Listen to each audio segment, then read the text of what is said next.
Mr. J.D. Vance, who was here last year as senator, and we are very happy that he has come back to Munich, and we are very much looking forward to his speech. Please welcome Vice President J.D. Vance.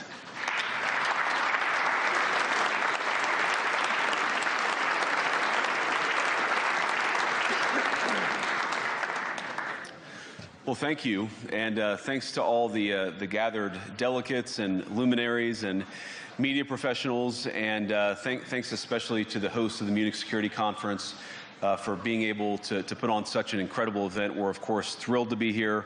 We're happy to be here. And, you know, one of the things that I wanted to talk about today is, of course, our shared values. And, you know, it's great to be back in Germany. As you heard earlier, I was here last year as United States Senator. I saw Foreign Secretary David Lammy and joked that both of us last year had different jobs than we have now. But now it's time for all of our countries, for all of us who have been fortunate enough to be given political power by our respective peoples, to use it wisely to improve their lives. And I want to say that, you know, I was fortunate in my time here to spend some time outside the walls of this conference over the last 24 hours, and I've been so impressed by the hospitality of the people, even, of course, as they're reeling from yesterday's horrendous attack. And the first time I was ever in Munich was with my wife, actually, who's here with me today, on a personal trip. And I've always loved the city of Munich, and I've always loved its people. And I just want to say that we're very moved, and our thoughts and prayers are with Munich and everybody affected by the evil inflicted on this beautiful community. We're thinking about you, we're praying for you, and we will certainly be rooting for you in the days and weeks to come. Now,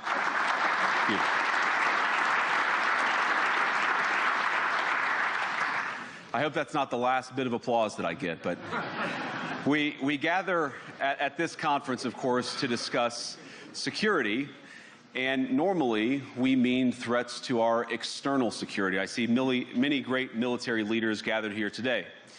But while the Trump administration is very concerned with European security and believes that we can come to a reasonable settlement between Russia and Ukraine, and we also believe that it's important in the coming years for Europe to step up in a big way to provide for its own defense, the threat that I worry the most about vis-a-vis Europe is not Russia, it's not China, it's not any other external actor.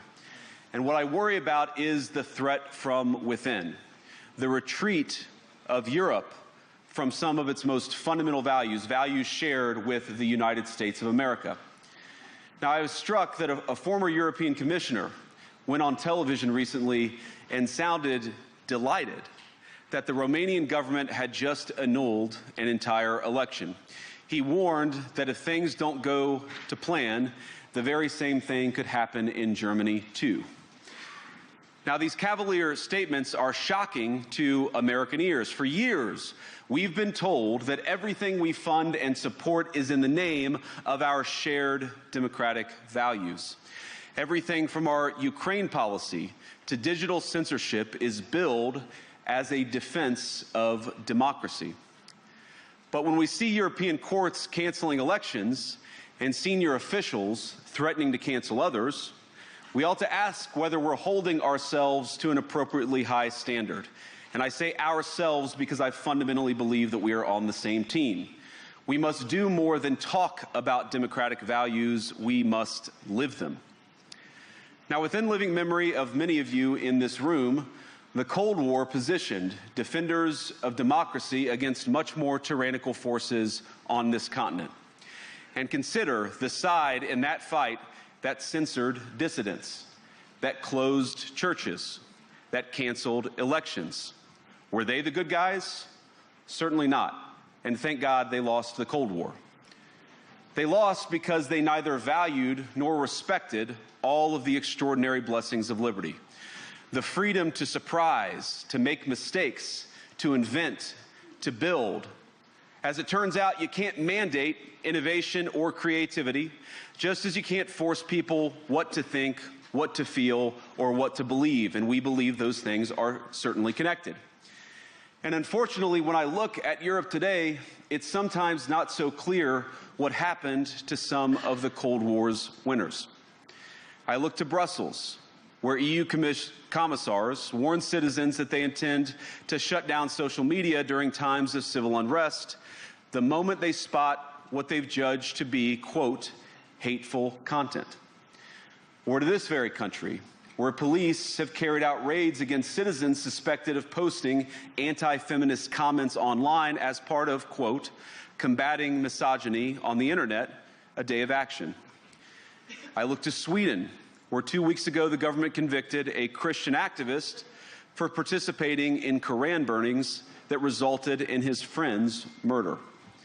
And as the judge in his case chillingly noted, Sweden's laws to supposedly protect free expression do not, in fact, grant, and I'm quoting, a free pass to do or say anything without risking offending the group that holds that belief. And perhaps most concerningly, I look to our very dear friends, the United Kingdom, where the backslide away from conscience rights has placed the basic liberties of religious Britons in particular in the crosshairs. A little over 2 years ago, the British government charged Adam Smith Connor, a 51-year-old physiotherapist and an Army veteran, with the heinous crime of standing 50 meters from an abortion clinic and silently praying for 3 minutes. Not obstructing anyone, not interacting with anyone, just silently praying on his own.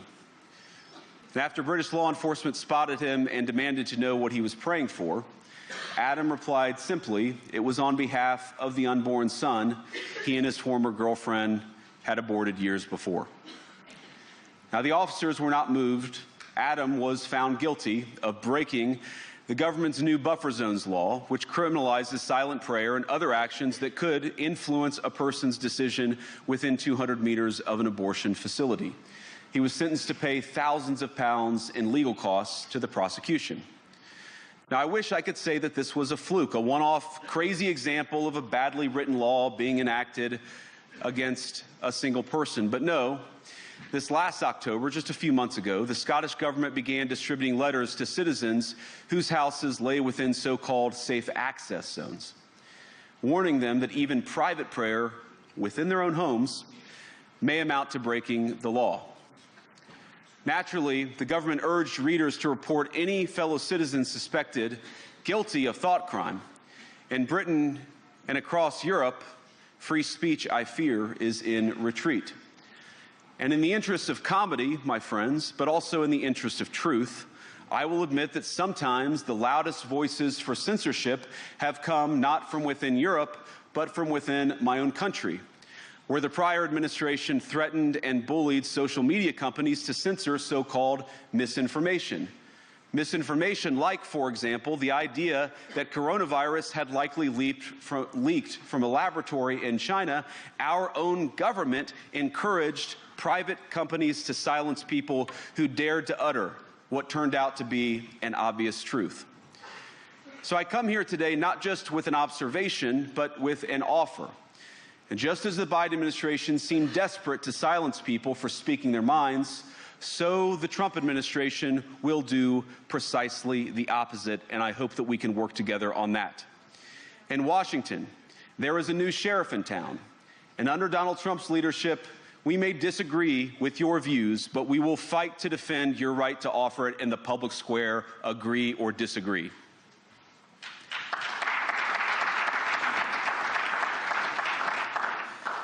Now, we're at the point, of course, that the situation has gotten so bad that this December, Romania straight up canceled the results of a presidential election based on the flimsy suspicions of an intelligence agency and enormous pressure from its continental neighbors. Now, as I understand it, the argument was that Russian disinformation had infected the Romanian elections. But I'd ask my European friends to have some perspective. You can believe it's wrong for Russia to buy social media advertisements to influence your elections. We certainly do. You can condemn it on the world stage even. But if your democracy can be destroyed with a few $100,000 of digital advertising from a foreign country, then it wasn't very strong to begin with. Now, the good news is that I happen to think your democracies are substantially less brittle than many people apparently fear. And I really do believe that allowing our citizens to speak their mind will make them stronger still. Which, of course, brings us back to Munich, where the organizers of this very conference have banned lawmakers representing populist parties on both the left and the right from participating in these conversations. Now, again, we don't have to agree with everything or anything that people say. But when people represent, when political leaders represent an important constituency, it is incumbent upon us to at least participate in dialogue with them. Now, to many of us on the other side of the Atlantic, it looks more and more like old entrenched interests hiding behind ugly Soviet-era words like misinformation and disinformation, who simply don't like the idea that somebody with an alternative viewpoint might express a different opinion or, God forbid, vote a different way or, even worse, win an election. Now, this is a security conference, and I'm sure you all came here prepared to talk about how exactly you intend to increase defense spending over the next few years in line with some new target. And that's great, because as President Trump has made abundantly clear, he believes that our European friends must play a bigger role in the future of this continent. We don't think, you hear this term, burden sharing, but we think it's an important part of being in a shared alliance together that the Europeans step up while America focuses on areas of the world that are in great danger. But let me also ask you, how will you even begin to think through the kinds of budgeting questions if we don't know what it is that we are defending in the first place? I've heard a lot already in my conversations, and I've had many, many great conversations with many people gathered here in this room. I've heard a lot about what you need to defend yourselves from, and of course that's important. But what has seemed a little bit less clear to me, and certainly I think to many of the citizens of Europe, is what exactly it is that you're defending yourselves for. What is the positive vision that animates this shared security compact that we all believe is so important? And I believe deeply that there is no security if you are afraid of the voices, the opinions, and the conscience that guide your very own people. Europe faces many challenges, but the crisis this continent faces right now, the crisis I believe we all face together, is one of our own making. If you're running in fear of your own voters, there is nothing America can do for you. Nor, for that matter, is there anything that you can do for the American people who elected me and elected President Trump. You need democratic mandates to accomplish anything of value in the coming years. Have we learned nothing that thin mandates produce unstable results? But there is so much of value that can be accomplished with the kind of democratic mandate that I think will come from being more responsive to the voices of your citizens. If you're going to enjoy competitive economies, if you're going to enjoy affordable energy and secure supply chains, then you need mandates to govern, because you have to make difficult choices to enjoy all of these things. And of course, we know that very well in America. You cannot win a democratic mandate by censoring your opponents or putting them in jail, whether that's the leader of the opposition, a humble Christian praying in her own home, or a journalist trying to report the news. Nor can you win one by disregarding your basic electorate on questions like who gets to be a part of our shared society. And of all the pressing challenges that the nations represented here face, I believe there is nothing more urgent than mass migration. Today, almost 1 in 5 people living in this country moved here from abroad. That is, of course, an all-time high. It's a similar number, by the way, in the United States, also an all-time high. The number of immigrants who entered the EU from non-EU countries doubled between 2021 and 2022 alone, and of course it's gotten much higher since. And we know the situation, it didn't materialize in a vacuum. It's the result of a series of conscious decisions made by politicians all over the continent and others across the world over the span of a decade. We saw the horrors wrought by these decisions yesterday in this very city. And of course, I can't bring it up again without thinking about the terrible victims who had a beautiful winter day in Munich ruined. Our thoughts and prayers are with them and will remain with them. But why did this happen in the first place? It's a terrible story, but it's one we've heard way too many times in Europe and unfortunately too many times in the United States as well. An asylum seeker, often a young man in his mid-20s, already known to police, rams a car into a crowd and shatters a community. How many times must we suffer these appalling setbacks before we change course and take our shared civilization in a new direction? No voter on this continent went to the ballot box to open the floodgates to millions of unvetted immigrants. But you know what they did vote for? In England, they voted for Brexit, and agree or disagree, they voted for it. And more all over Europe, they're voting for political leaders who promise to put an end to out-of-control migration. Now, I happen to agree with a lot of these concerns, but you don't have to agree with me. I just think that people care about their homes, they care about their dreams, they care about their safety and their capacity to provide for themselves and their children. And they're smart. I think this is one of the most important things I've learned in my brief time in politics.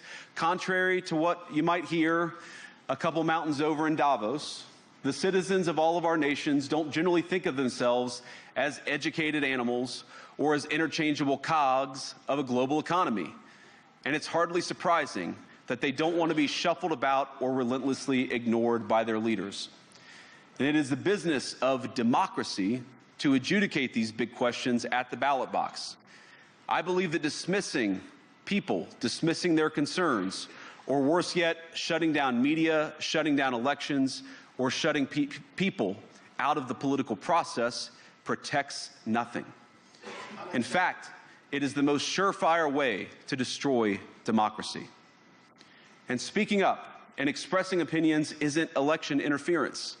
Even when people express views outside your own country, and even when those people are very influential.